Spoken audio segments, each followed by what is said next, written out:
And we going live just for you. Let's go.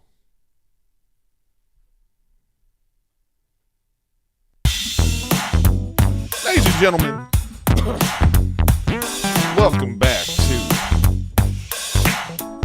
your favorite podcast. Riffin with Griffin, yeah. Whoa, whoa, whoa. Yeah, yeah, Riffin yeah. with Griffin, Riffin with Griffin. Riffin with Griffin, yeah. Is that real? Riffin with Griffin. Riffin with Griffin, baby. Whoa, whoa, whoa. Whoa, whoa, Riffin whoa. with Griffin. What's up, y'all? This is Riffin with Griffin coming to you live, full effect. Today's episode is National Book Day. National Favorite Book Day. DC Universe has a 10-year plan. We'll see what that's about.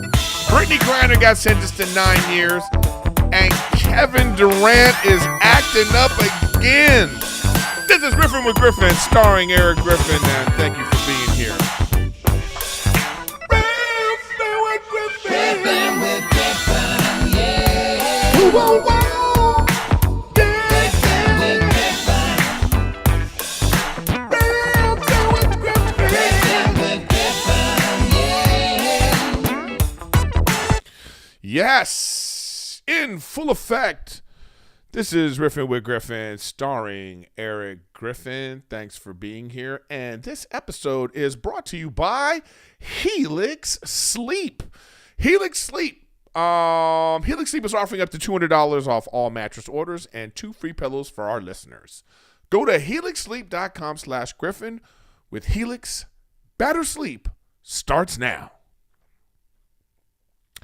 What's up, y'all? Welcome to Riffin with Griffin. You know how we do it. There's the main titles. Make sure you hit that subscribe button. Make sure you subscribe. If you want to send me some music too that I can jam to at the end of the episode. Make sure you check me out on Twitch, because I'm on Twitch daily. I'll be going on Twitch right after the episode. That's how I do it. Play a lot of Call of Duty.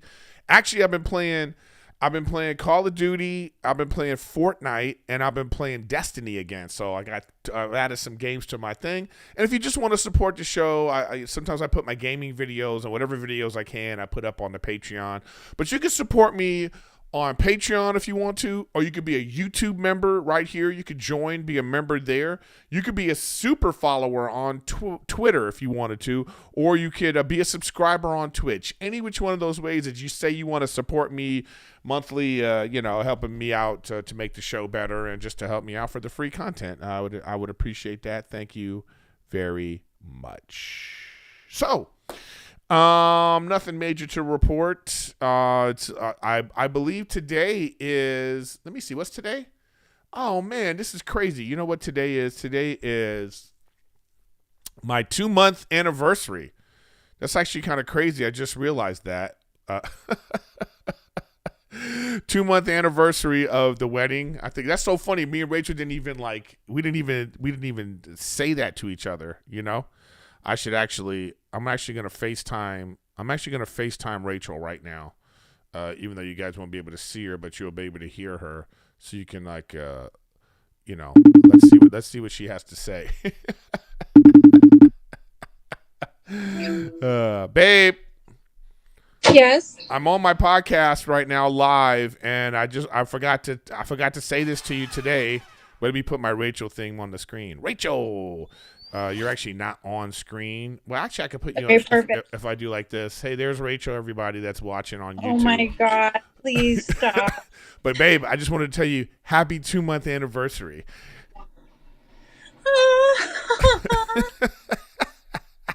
It's our 2-month anniversary.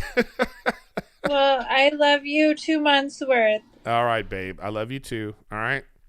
I love you so much. Okay, please don't start getting emotional. I'm live on YouTube right now, babe. Okay. So we're not gonna cry right now. Okay, woman. Bye. I love you so much. Okay, bye. Bye.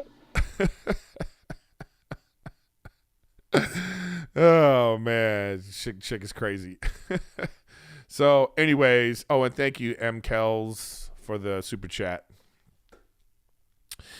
Yeah, so 2 month anniversary, 2 months of marriage. It's people always ask, like, is it different? Marriage is different, guys. I just want to let you know. People that are married, you understand. I'm in the early parts of it right now, but we've been together now, 6-7 years now. So, but like the marriage, when you make it official and tight, and you wake up and you look at this person, you're like, oh, this is my person. There's no getting out of this. So it's like and it's like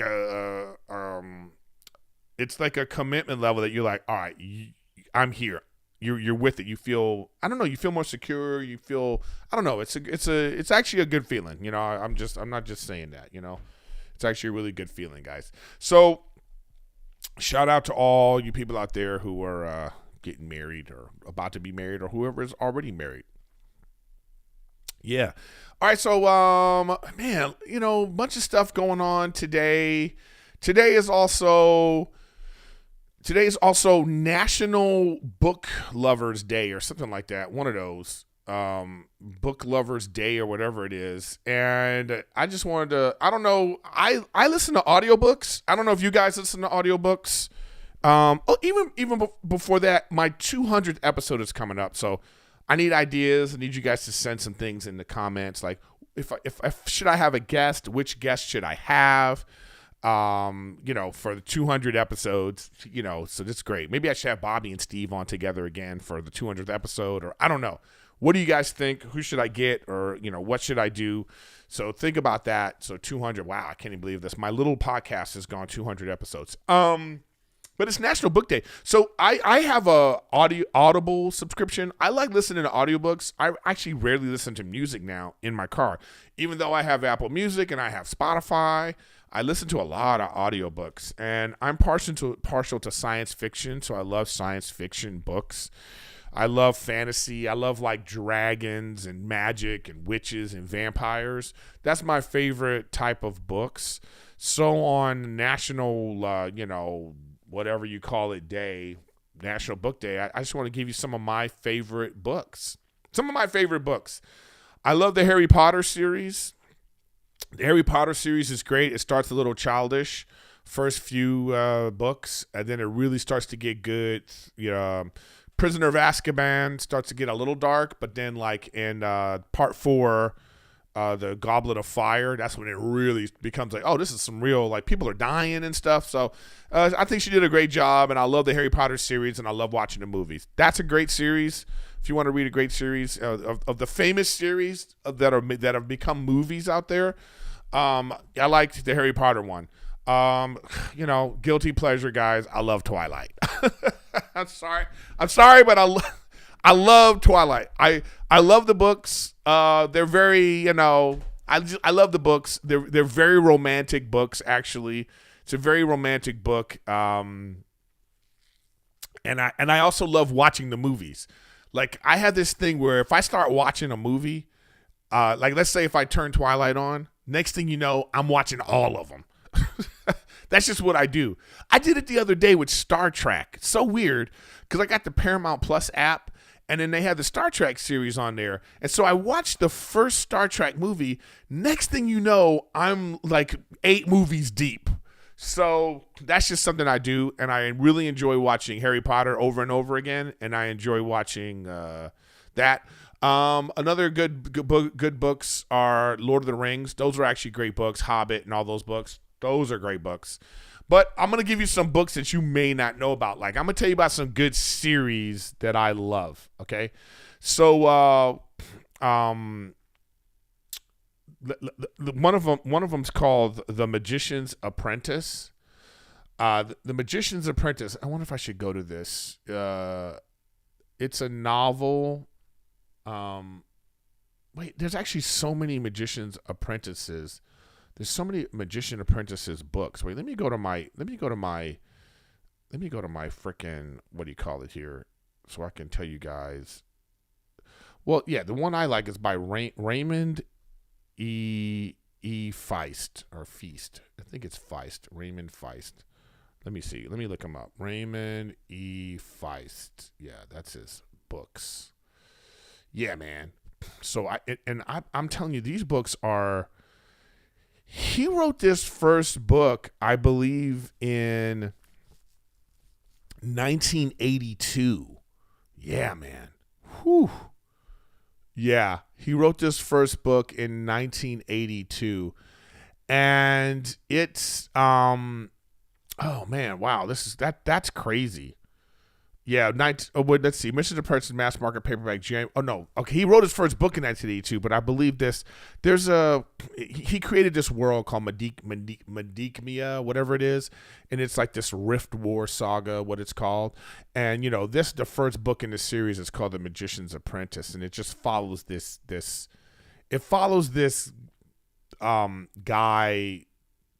guy who becomes he trains as a magician, but it spans over like 20 years. So look it up. And it's actually a great series. And it just kept going and going and going. And, after he finished a chunk of the series, he wrote another series in the same world and so forth and so on. And he just recently started writing some new books that I actually got. And those weren't as good as his original books, but I really enjoy that series.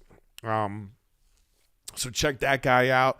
And another series that I really enjoy, and I love this guy, man, and he's such a weird dude. I actually hit him up on Facebook, and I was trying to get him on my podcast, but he was like, I don't know. He was just telling me in a text. He was just like, if you want me to come on, I stutter a lot.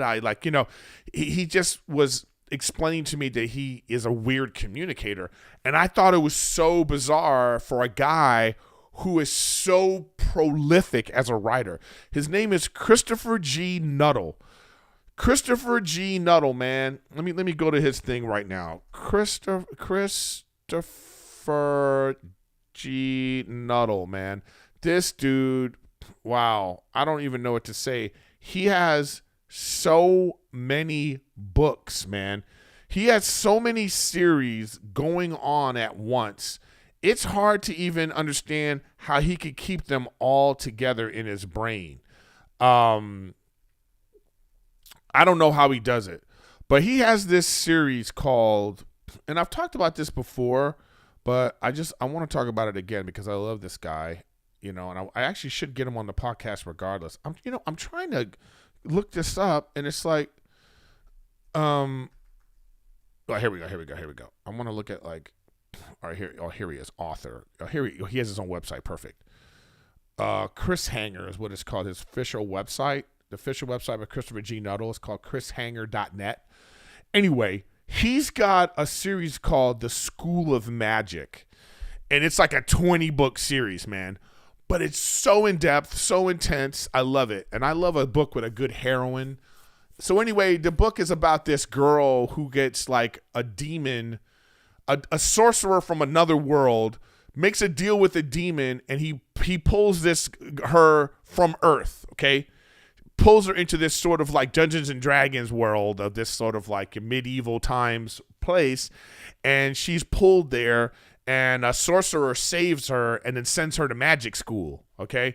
And then it just goes on this long journey, and then what I like about it is she starts to add like modern day stuff into this world, like she like brings a bra. She says, hey, she invents the bra, and she like, it's just stuff like that, where she brings like, the printing press and the steam engine, and it's changing this world of like this medieval sort of times. But anyway, politics, intrigue. But he has so many books, man. So he has that series. He has like 3 or 4 other series. He also writes a lot of like science fiction, like spaceship, like aliens have come to Earth and those type of books. And so I've started like 3 or 4 of his series, and I just can't. I don't know how he does it. I don't know how he keeps all that stuff in his head. Because it's all happening simultaneously because he comes out with books all the time. So shout out to Christopher G. Nuttall. I love those books. So on National Book Day, that's what I wanted to come out with to let you guys know. You know what I mean? So if you and the reason why I'm bringing this up is like, chat, tell me your favorite books. I would like some recommendations for books if you're into the genre that I'm into. I like I say, I like sci-fi. I also love vampire books. I've read as many vampire books as I can. I love a good vampire story, man. I just love it. They're always like dark. I like the darker the better too. I like the dark ones, and I also like the ones that are just more like teenage campy, but those are still sometimes good too. So make sure, let me know about what books you like. Put it in not just the chat, but put it in the comments for me, please. Tell me, hey, I like this book and that kind of stuff. And also put in the comments, put in like, for episode 200, have this person on. For episode 200, you know what I mean? And let's see where we could go with that. But yeah, I love all that on National Book Day. So congrats on that. All right. So sports news. As you guys know, man, Kevin Durant is at it again. So apparently, Kevin Durant, yesterday or today, he tells the owner, if you don't trade me, I'll stay, but you have to fire Steve Nash and Sean Marks, the GM. To me, this is bananas, man. The whole thing is bananas. It reeks of just the drama and unprofessionalism of the whole thing. I don't know where this is going to go. I don't know where it's going to go. It's hard to but I love the drama, actually. I love it because I love the NBA, and we're still talking about the NBA in the offseason. The NFL is about to start, and I think that the interest in the NBA is that it's as high as it's been in a long time because it's going all into the offseason. Now we have to ask ourselves: is the Kevin Durant in the Nets uniform? Has it been a failure? It's hard to say, man. Year one, they get him and they give him $38 million to rehab. Think about that. They signed him to a contract. It was something like 2 or 3 years. He couldn't even play. He made $38 million. Then he comes back the next year. He doesn't play a lot of games, but he plays enough games. They don't go deep into the playoffs. They lose in the second round to the Bucks. And by the way, Game 7, his toe is on the line. They end up losing in overtime, but Kyrie Irving gets hurt. But when Kyrie Irving and him were playing with like a limited James Harden at the time, dude, they were beating the Bucks 30, 40 points. And then Kyrie gets hurt, and then they go to Game 7 and they lose. The Bucks go on to win the championship. And then you have this year where they get swept. But then there was all the drama with James Harden, and then they got Ben Simmons, and then you're hearing these reports now that Ben Simmons, they were in some sort of text chain, and Kevin Durant was like, "Yo, you gonna play?" And then Ben Simmons just leaves the chat. Like, what? So that's what's being out there. I've been watching a couple of sports shows, and they're talking about that. So, I mean, I'm not gonna put it all on Kevin Durant like he's like some sort of crazy person. No, I think Kevin Durant, he wanted to go to the Nets. He wanted to play with Kyrie Irving. And then COVID hit, and then like Kyrie Irving's like, I don't want to play. Then the Nets are like, then you're not going to play at all. Then they cave and said, okay, now you can play. And then it was like this back and forth. And now they're like, we're not signing you to a long-term deal. And then Kevin Durant's like, Kevin Durant signed a 4-year deal. And so Kyrie Irving doesn't have a 4-year deal. Then they trade James Harden. They get Ben Simmons. We don't know if that guy's going to play or not. And then, he co-signs Steve Nash being the coach. He's like, all right, you want to play. He's like, he co-signs that. He's like, all right, Steve Nash, I think we don't need a coach. That's what him and Kyrie Irving said. We don't need a coach. Now they got slapped and woken up like, oh, yeah, bro, you need a coach. You need a coach. You need somebody with a strong personality, strong will, with a strong scheme and game plan and practice. And so they realized after 2 years or 3 years, whatever it is, they realized Steve Nash, he's not experienced enough to coach a championship team. So I'm okay with him being like, all right, get somebody else in here because I want to win. So I'm okay with that. But I'm not okay with him. Like, he signed his contract, and he has to understand that if they can't get good value for him, they can't trade him. I'm with this guy. The owner is like, yo, I support my staff.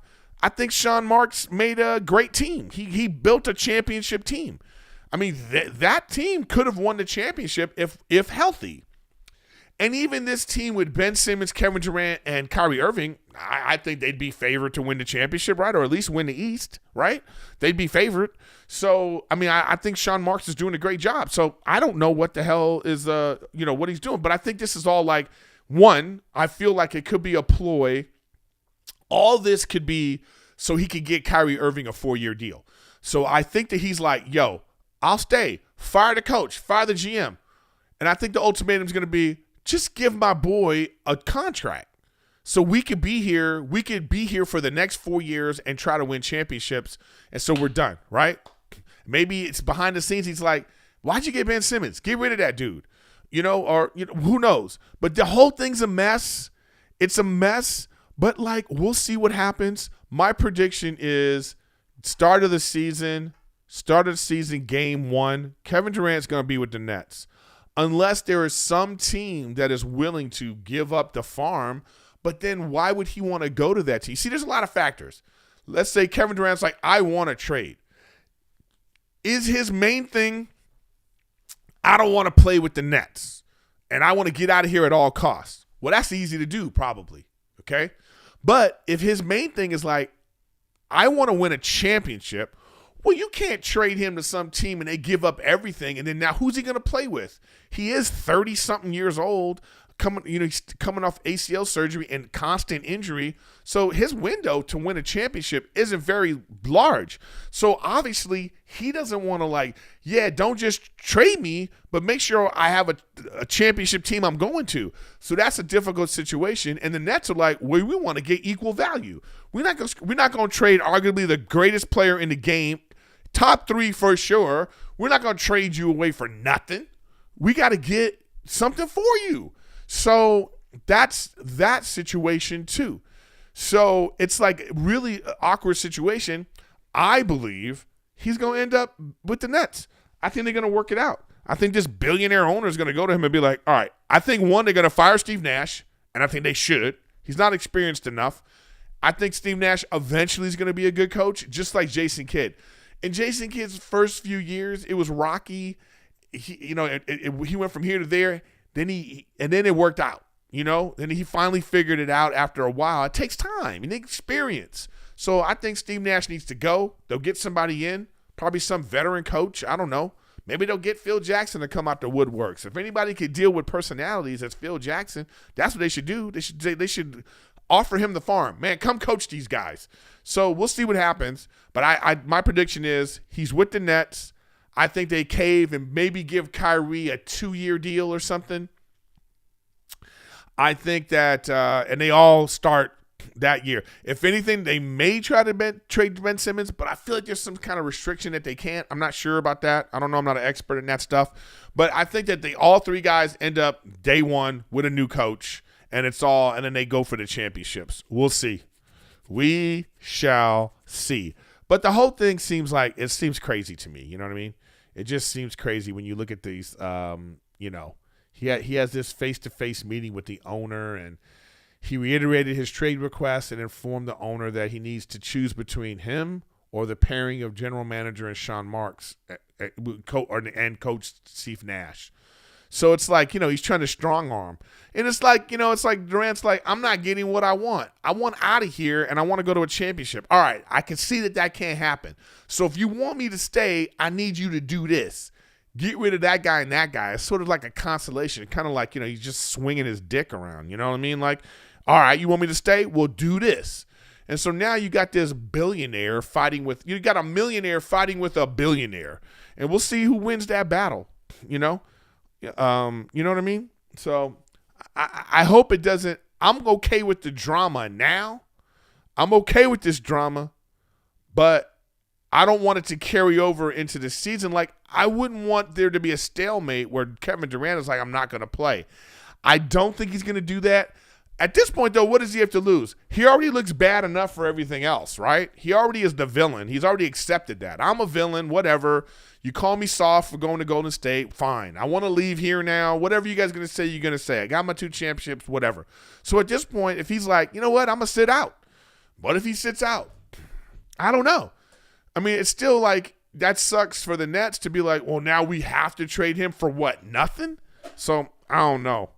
I don't know what's going to happen, but I really do feel like if I was a betting man, I would bet that the Nets and Kevin Durant are going to work this out. Steve Nash is going to get fired, and they're going to start the season with those three guys and whatever bench they can put together, and we'll see what happens with that. All right, everybody, let's talk about Helix Sleep, okay? We got to pay these bills, and I like Helix Sleep. I actually have a Helix Sleep mattress. Every time I go to the doctor or I go to my health place I like to go, they ask me three things. Are you exercising? What are you eating? And do you get enough sleep? Sleep is super important, and a good mattress really helps that situation, and I have a good mattress. Helix is offering up to $200 off all mattress orders and 2 free pillows. All right, that's part of the deal. Helix is a premium mattress brand. Man, they do this sleep quiz, which I think is the coolest thing. They match you with the right mattress that for how you sleep. You tell them if your body type too, you're heavy set or you sleep on your side, you're a back sleeper, you're a stomach sleeper, however you sleep, they work with you with their sleep quiz to figure out what it's all about, man. Helix mattresses are American made and come with a 10 to 15 year warranty depending on the model. And remember, you get to try it out for 100 nights risk free. If you don't love it, I know you're going to love it, guys. But if you don't, they will pick it up for you and give you a refund. You don't want to take my word for it. Go to Helix has been awarded the #1 mattress picked by GQ and Wired magazine. It's even recommended by multiple leading chiropractors and doctors of sleep medicine and go-to solutions for improving your sleep. Wow. That's a new fact I didn't know about. So and I'm not surprised. Like I said, Helix is offering up to $200 plus free pillows. Go to helixsleep.com/Griffin. With Helix, better sleep starts now. Okay, what else is going on in the world, man? What else is going on in the world? We had our book club. I should start a book club on my Patreon. We could get some books. I love some good books. But another big thing that's going on in the world right now, man, is this Brittney Griner stuff, man.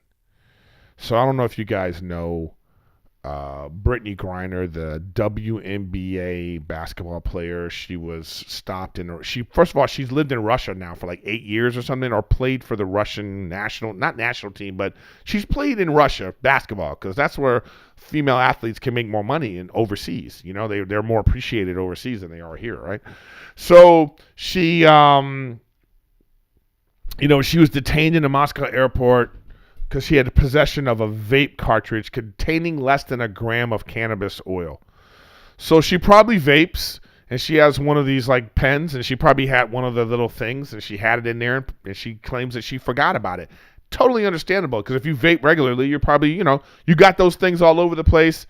It's weed is illegal in Russia. I don't understand that, but it is what it is. Weed is illegal in Russia, so they stopped her. Now, with the war in Ukraine going on and tension between the United States and Russia, I think that they're using her as some sort of political prisoner. This is all political theater. She got sentenced to 9 years for less than a gram of cannabis oil. I don't care what country you're in. It sounds excessive and ridiculous, okay? So what are we talking about? And so now, as you can see on this thing that I have on the screen, they want to trade her for this guy. They call him the Merchant of Death. He was like this. What's the guy's name? Oh man, where is it? I had it right here because I had Victor Bott, whatever his name is. Apparently, some arms dealer. Just a guy who's done some bad stuff. He was captured. So now Russia wants to trade for, and I get it. So it's like, what do we do? It's like, is this how it's going to go? I mean, it's such a difficult situation to be in. I mean, the simple answer is, oh yeah, just trade him. Who cares? But then that sets a precedent. It's like we have this policy of like not negotiating with terrorists. And why do we have this policy? Because the moment you negotiate with terrorists, then there's going to be more terrorism. Then, more people hijack planes and do all this stuff because they're like, Well, look, the United States will just pay. I mean, that's just how that goes, you know? And so there's one school of thought of being like, hey, we can't kowtow to this. But on the other hand, we're talking about, one of our American citizens, a hero to some that are like, she just made a mistake and now she's going to suffer 9 years in some foreign prison. I mean, as part of us, it's like, I think we should, maybe we should make this trade or put something else in the deal. We need some draft picks or something. You know what I'm saying? Like, it sounds like this is very similar to like the Kevin Durant, but being facetious, but you know what I mean? It's like, we got to get equal value, or what we think this is. It's like, I don't know. I mean, I really don't know. Like, I don't know how to feel about it. Because like I say, on one hand, you want to be like, let's do everything we can to save her, right? And then on the other hand, if you think it politically, if you're one of those type of people that thinks about big picture, you might be like, we can't let that guy go. If we let that guy go and then he goes on to do some other horrible stuff, then what do? It's like you think of Star Trek, the needs of the one outweigh the needs of the many. That's how, so they would do the trade in Star Trek. I just don't know. I don't know how you guys feel. You got to put that down. And then part of me also feels like, are not enough news outlets talking about this, sports? And is that a good thing to talk about it? Because if we are talking about it, does that make Russia feel like, yeah, we're getting to them and now we're going to put pressure? Or is it like, why aren't we talking about it? Because people don't care. I know a lot of you feel like, the trolls always are like as if I like to talk about race, but if you know me, I'm very in the middle about a lot of things. I'm very I like to be very common sense, a leveled approach. But I gotta feel like if this was a straight white woman, if she was a straight white, good looking, white woman in the WNBA, and this was happening, I kind of feel like it might be bigger. So, who knows, man? Who knows?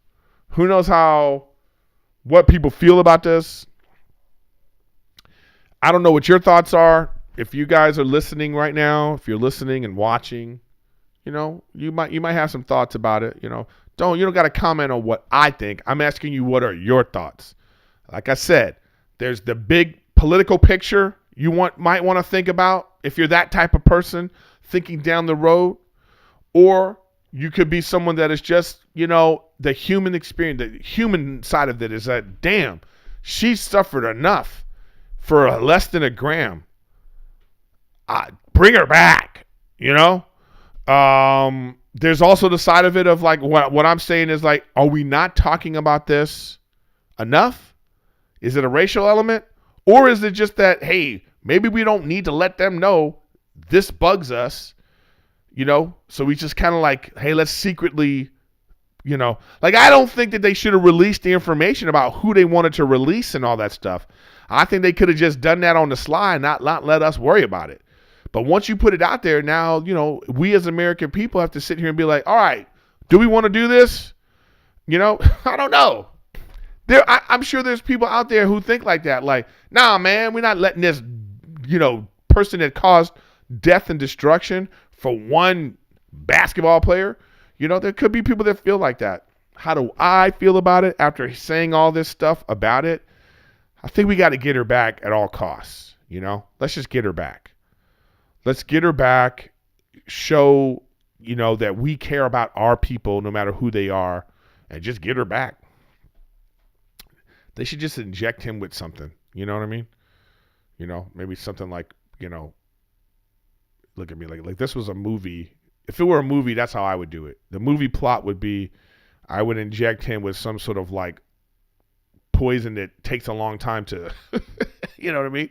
And then we go, yeah, we're gonna do the trade. You know what I mean? And then like all of a sudden he gets sick, like, you know what I mean? Or like, I don't know. That's how the movie would go.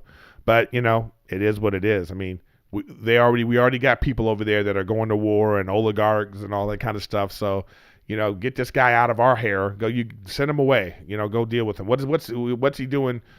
He's doing it. He's suffering in prison, or what does it matter? You know what I mean at this point. So, I mean, I know I see people in the chat talking about like, listen, I honestly think she made a mistake. She knows she lived in Russia for 8 years, going back and forth playing basketball. She knows the rules. I'm sure, guys, that people have come in and out of Russia, had a mistake like that, and they, I'm sure there's times they've been like, you can't have this, and they throw it away. This feels political for such a small amount. There's a story of a young girl who was actually trying to smuggle 19 grams of weed in the country, a way larger amount. She got 1 month and then she was let go. This woman got 9 years. So whether she knew it was legal or not, I'm positive she understood the laws in Russia, and she's probably done this where it was no big deal. 2, I honestly feel like if it's just a cartridge, I totally get why when you're packing and moving back and forth, you're a weed smoker, you forgot that the cartridge was there. It's not like they found a kit. It'd be one thing if she had like a full kit with 6 cartridges and she had 2 pens and she was like ready to do her weed in Russia. No. I feel like this was an honest mistake, and I don't think she should suffer for it 9 years. Listen, I find it ridiculous, all the people that are blaming her.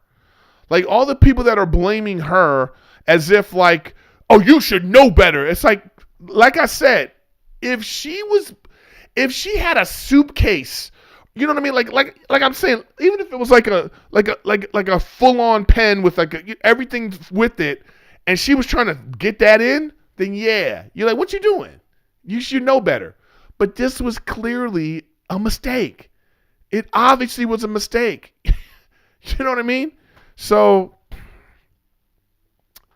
it feels political, and it feels like something needs to happen, and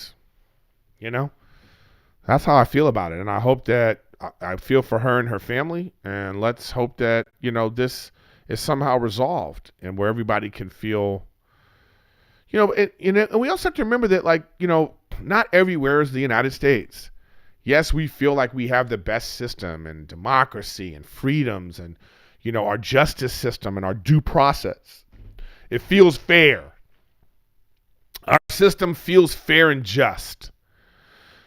Not everywhere in the world feels the same way about a lot of things. Race, culture, homosexuality, religion.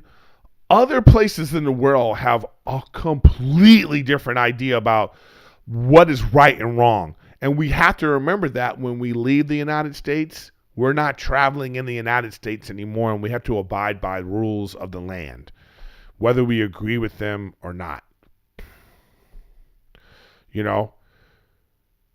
Like this idiot right here in the chat, okay? I am not misinformed. Of course, I just said, of course she knew the laws. It was a little cartridge. It wasn't like she had a whole kit of marijuana that she was trying to get in. If she did that and tried to get that in, we would be like, oh, that's dumb. You can't get that in. This feels like she was, in wherever she was, she had her thing. She's packing. She forgot to take this out, or you know what I mean? It just was a little cartridge from a thing. It feels like a mistake. It's like, fuck off. You know what I mean? Like, you people, sometimes you guys, you have no common sense or idea of how to listen and have a discourse about discussing something. It's either you feel she on purpose brought less than a gram of oil because she was, I'm bringing this little gram of oil. I'm going to try to sneak this in. If you believe that that's what she was trying to do, fine. Then that's what you believe. But don't talk about how I feel about it. Don't tell me about being misinformed. I'm telling you straight up. I feel like the shit was a mistake. She made a mistake. I believe her because that's what she said. She said she obviously says she knows the laws and rules, and it just happens.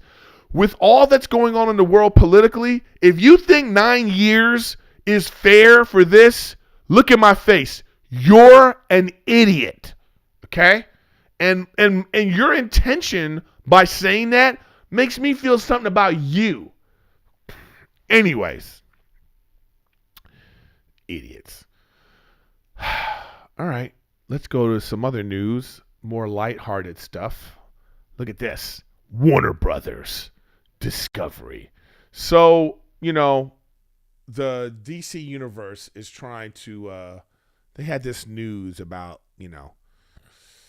they are trying to have a 10-year plan to make movies, and I think it's like they saw what Marvel has done, what Marvel has created. The 13 years of what they did, it paid off huge, and it's going to be a part of our lives forever, where we're going to look back and be like, man, they really set that up great. There were some misses in there, but it still was part of the story. If I look at Marvel, I feel like I didn't like the first Captain America. I thought that was a movie. You got Iron Man 3, you know what I mean? Thor 2, Dark World, ugh. There was just a few movies within there that you go, okay. But all those movies added to the general overall story and this grand plan of Infinity Wars and Endgame. And I thought they did a fabulous job, So DC tried, but they skipped too many steps. They went Superman, Batman, Wonder Woman, Aquaman. They did Justice League. Let's have Flash. And then it just didn't work out. Terrible Lex Luthor, like all the movies, all that stuff that it just failed. It's just like we just weren't interested. They should have taken their time. Take your time, man. Give us a Superman movie. You got us the Wonder Woman movie. Give us some Batman story. You got the Aquaman. Give us some Cyborg. Show us Flash. Show us some other stuff.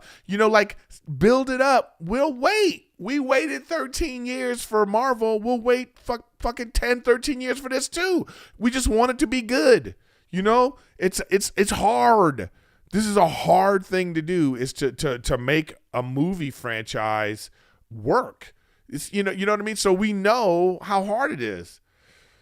I hear some people loved Captain America 1. Okay, fine. But it is what it is. So I think that I don't know how I feel about this plan. I have zero faith in the makers of DC movies. That's just how I feel about it. I tell you how hard it is. Marvel's not doing a great job right now. After Endgame, losing Robert Downey Jr. and losing Chris Evans as Captain America, losing those two guys, the foundation of the Avengers, those two guys really were the tent poles of this series. Losing them, they're not doing a fabulous job, I feel. They had the Doctor Strange, that guy Cumberbatch. He's a great actor. He's up there of like being able to carry it. But I just didn't like that movie. I like the movie as a standalone movie. I've actually watched it a few times just on Disney Plus. If you just watch it as a standalone movie, you're like, okay. But like in terms of like leading to stuff that I want to see, to me, it didn't do a very good job. So now I don't know where they're going, Then you got Eternals. The Eternals, the all this like, nonsense in Eternals. Like I don't agree with what the Eternals look like. I don't agree that how the story goes and you would have those people be the Eternals, right? I just feel like that's ridiculous. Why would Arisham, this god creature, create these people like this? I just don't get that. So but again, that movie though, another movie that I've watched numerous times, just as a standalone movie, I go, okay, Eternals isn't terrible. You know what I mean? I just don't like some of the statements they made in it, like, this like inclusion for the sake of it without any explanation. Why would he make a middle-aged Latina woman be a 7,000-year-old woman with a Latino accent? What? 7,000-year-old robot that has a Latino accent that hasn't been invented yet? You know what I'm saying? It's like, what? So anyways, every time I think about it, So then now, and then like this last Thor, the last Thor, again, enjoyable standalone movie. I don't know what this does for the overall story of like Avengers and all the things that they're planning. So I think even Marvel, so I can see DC being like, this is our chance to jump in and figure it out. I haven't seen Nope yet, and I will be watching that soon to give my review of that. I just been busy, man. I just been busy, and I haven't had a chance to go to the movies and watch the movies that I want to see. And by the way, guys, if you want to send me, if you are a producer of music and you want to share your music with me, for the podcast, please, I'd be more than happy to, get your music. I have some. Oh man, I forgot who made some of these beats that I had before. I have to like find the people's name. Maybe I'll find it before I. Actually, let me use one from somebody that we already know who it is. My guy Chris Yu. Chris Yu. He's made. I've already used his beats like a couple times, and he got some dope beats, dude. So that's gonna be the end of the show. I appreciate you guys watching. And listening to Riffin with Griffin. Make sure you subscribe, share, hit the notifications, please. I love all that. I'm on Twitch daily. Check me out on Twitch, Erik Griffin Gaming. And hit me up. Be a YouTube member. Be a Patreon member. Be a subscriber on Twitch. Or even be a Super Twitter member. There's Super Twitter. There's always kind of ways to monetize stuff. But anyways, another fresh Chris U beat. Hey, Riffin with Griffin is back again. Tell your friends, this is the rap recap. Step up, you get slapped. Kevin Durant wanna get traded. He not elated. Get rid of Steve Nash. Pay that fool all the cash. And DC trying to come back. A 10-year plan, but the shit sound whack. That's how we do it on Riffin with Griffin. Woo! I'm the best.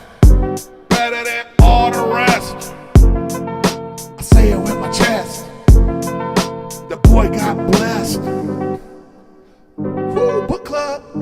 Make sure you watch the book club and listen to Christopher Nuttall and all the books I talked about and we're back. All right, y'all. I got to tell Chris to make the beats longer. Because the beats just be ending abruptly. But anyways, that's how we do it. Thanks for watching Riffin with Griffin, and I will see you next week.